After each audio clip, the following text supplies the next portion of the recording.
Welcome to சகஸ் academy. இதுவரை நம்ம சேனலை சப்ஸ்கிரைப் பண்ணாமல் இருந்தீங்கன்னா பண்ணுங்க ஃப்ரெண்ட்ஸ். நம்ம இன்னைக்கு இந்த வீடியோ பதிவில் பார்க்க போகிறது அக்டோபர் 7க்குரிய கரண்ட் அஃபேர்ஸ் பார்க்க போகிறோம். நம்ம முழுக்க நம்மளோட சேனலில் போட்டித் தேர்வு அடிப்படையாக ரொம்ப இம்பார்ட்டண்ட்டாக கேட்கக்கூடிய விஷயங்களை மட்டும்தான் தொகுத்து கொடுத்துட்டே வர்றோம். அதன் அடிப்படையில் இன்னைக்கு இருக்கக்கூடிய கரண்ட் அஃபேர்ஸு ஒரு சிலது இந்த நம்ம வீடியோவில் ஒரு சில ஸ்பெல்லிங் மிஸ்டேக்லாம் வருது. இதை சரி பண்ணிவிட்டு நான் வாய்ஸில் உங்களுக்கு தெளிவாக நான் சொல்லிடுறேன். இந்தியா வந்துள்ள மாலத்தீவு அதிபர் முகமது மொய்சு அவர் பேர். குடியரசுத் தலைவர் மாளிகையில் பாரம்பரிய முறையில் வரவேற்பு அவருக்கு அளிக்கப்பட்டது.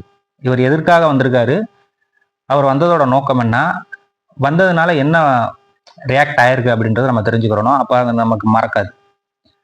ஃபர்ஸ்ட் மாலத்தீவு பொதுவாக நம்மளோட பிரதமர் தான் அமெரிக்கா, ஆஸ்திரேலியா, இங்கிலாந்து, அதுபோக ரஷ்யா போன்ற நாடுகளுக்கு பல்வேறு நாடுகளுக்கு சுற்றுப்பயணம் மேற்கொண்டுகிட்டே இருந்தாங்க.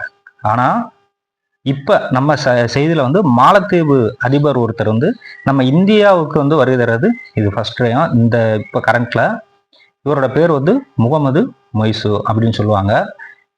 இவர் வந்ததுக்காக சீனா மிகப்பெரிய அளவில் கடுமையான எதிர்ப்பை அவங்க தெரிவிச்சிருக்காங்க.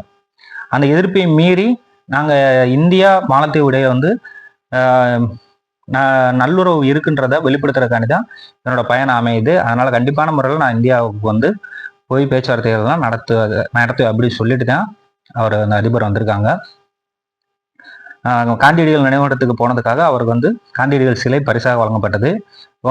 பாரம்பரிய முறையில் வரவேற்றவங்க நமது குடியரசுத் தலைவர் திரௌபதி முர்மு தான் வரவேற்றாங்க. அதுக்கப்புறம் நமது பாரத பிரதமர் திரு நரேந்திர மோடி அவர்களை சந்தித்து இரு நாடுகளுக்கு உண்டான உறவுகள் குறித்து பேச்சுவார்த்தைகள் நடத்தியிருந்தாங்க. அடுத்தது இடதுசாரி தீவிரவாதத்தால் பாதிக்கப்பட்ட மாநிலங்களின் பாதுகாப்பு குறித்து மத்திய உள்துறை அமைச்சர் அமித்ஷா புதுடெல்லியில் நடைபெறும் கூட்டத்தில் ஆலோசனை நடத்துகிறாங்க. ஆந்திரா, தெலுங்கானா உட்பட ஒரு 8 மாநில முதலமைச்சர் இதில் பங்கெடுத்துக்கிட்டாங்க. அதாவது ஆட்சி அதிகாரத்துக்கு எதிராக செயல்படக்கூடிய நபர்களை குறித்த இந்த மாநாடு தான் அங்கே நடத்தினாங்க. ஆலோசனை கூட்டம் தான் நடத்தினாங்க. இதில் 8 பேர் பங்கெடுத்துக்கிட்டாங்க. இதில் உள்துறை அமைச்சரோட பேர் நம்ம தெரியணும், அமித்ஷா. அடுத்தது விண்வெளித்துறையில் ஸ்டார்ட் அப் நிறுவனங்களின் மேம்பாட்டிற்காக 1000 கோடி ரூபாய் ஒதுக்கீடு செய்யப்பட்டு இருப்பதாக மத்திய அறிவியல் மற்றும் தொழில்நுட்பத்துறை அமைச்சர் பேர் ஜிதேந்திர சிங் தெரிவிச்சிருக்காங்க. இப்போ ஏற்கனவே உள்துறை அமைச்சர் அமித்ஷான்னு பார்த்துட்டோம். அதுக்கடுத்து இப்போ தொழில்நுட்பத்துறை அமைச்சர் யாருன்னா மத்திய அறிவியல் மற்றும் தொழில்நுட்பத்துறை அமைச்சர் ஜிதேந்திர சிங் அவங்க தெரிவிச்சிருக்காங்க. அடுத்தது சென்னை மெரினால வானில் வர்ணஜாலம் படைத்த விமான சாகசங்கள் உலகிலேயே அதிகம் பேர் கண்டுகளித்த ரசித்த நிகழ்வு என லிம்கா சாதனை புத்தகத்தில் இடம்பெற்றது. இந்த லிம்கா நிறுவனத்தை சார்ந்தவங்க நமது தமிழக முதல்வர் மு.க. ஸ்டாலின் மற்றும் விமானப்படை தலைமை தளபதி இவங்க 2 பத்திட்டே அந்த லிம்கா புக்கை கொடுத்துருந்தாங்க. அடுத்தது பிரதமர் நரேந்திர மோடியின் சீரிய தலைமையின் கீழ் வடகிழக்கு மாநிலங்கள் வளர்ச்சி பாதையில் வேகமாக முன்னேறி வருவதாக மத்திய நாடாளுமன்ற விவகாரங்கள் துறை அமைச்சர் கிரண் ரிஜிஜு தெரிவித்தார். இவர் கிரண் ரிஜிஜு ரொம்ப இம்பார்ட்டன்டானது. ஏன் இம்பார்ட்டன்ட்னா இப்போ சமீபத்தில் இந்த கோயில் நிலங்கள் சம்பந்தம் முஸ்லிம்கள் கோயில் நிலங்கள் சம்பந்தமாக இப்போ ஒரு பிரச்சனை போய்கிட்டு இருந்துச்சு. அதுலேயும் கிரண் ரிஜிஜு தான் பங்கெடுத்து அந்த கமிட்டி எல்லாத்துக்குமே அந்த தலைமை பொறுப்பில் இருந்து எடுத்து பார்த்தாங்க. இப்போ அவர் தான் நமது எதிர்கட்சி தலைவர் ராகுல் காந்தி அவர்களுக்கு பதிலளிக்கும் விதமாக ஒரு தகவல் தெரிவிச்சிருக்காங்க. நரேந்திர மோடி ஆட்சியில் வடகிழக்கு மாநிலம் வளர்ச்சி பாதையில் தான் போய்கிட்டு இருக்கு அப்படின்னு சொல்லி.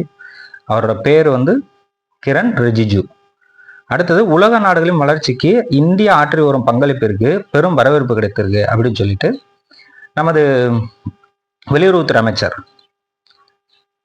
ஜெய்சங்கர் அவர்கள் டெல்லியில் நடைபெற்ற கௌடல்ய பொருளாதார மாநாட்டில் பங்கேற்று அவங்க அதை சொல்லியிருந்தாங்க. இப்போ நமக்கு உள்துறை அமைச்சர் அமித்ஷா, அடுத்து மத்திய நாடாளுமன்ற விவகாரங்கள் துறை அமைச்சர் கிரண் ரிஜிஜு, அது போக அறிவியல் ஒரு அமைச்சர் பார்த்தோம்ல, அறிவியல் மற்றும் தொழில்நுட்பத்துறை அமைச்சர் ஜிதேந்திர சிங் அவர் ஒருத்தர். இப்போ வெளியுறவுத்துறை அமைச்சர் ஜெய்சங்கர். இப்போ நாலு இந்த கேபினட் இருக்கிறதுலே ஒரு 4 அமைச்சர்கிட்ட நம்ம பார்த்துட்டோம். இப்படி ஒவ்வொன்றா ஒரு டெய்லி கரண்ட் அஃபேர்ஸ் பார்க்கும்போது ஒவ்வொரு பேட்ஸாக நீங்கள் கேட்கும்போது இன்னும் ஈஸியாக இருக்கும். அந்த கௌடல்ய பொருளாதார மாநாடு டெல்லியில் நடந்துச்சு. அந்த டெல்லியில் தான் ஜெய்சங்கர் அவர்கள் இந்த தகவலை தெரிவிச்சிருந்தாங்க. ரஷ்யா உக்ரைன் பிரச்சனைக்கு வந்து அமைதியான முறையில் அந்த போரை நிறுத்தணும் அப்படின்னு சொல்லி பேச்சுவார்த்தை நடத்தினதாகவும் அதுக்கு நல்ல வரவேற்பு இருக்கிறதாகவும் சொல்லியிருந்தாங்க.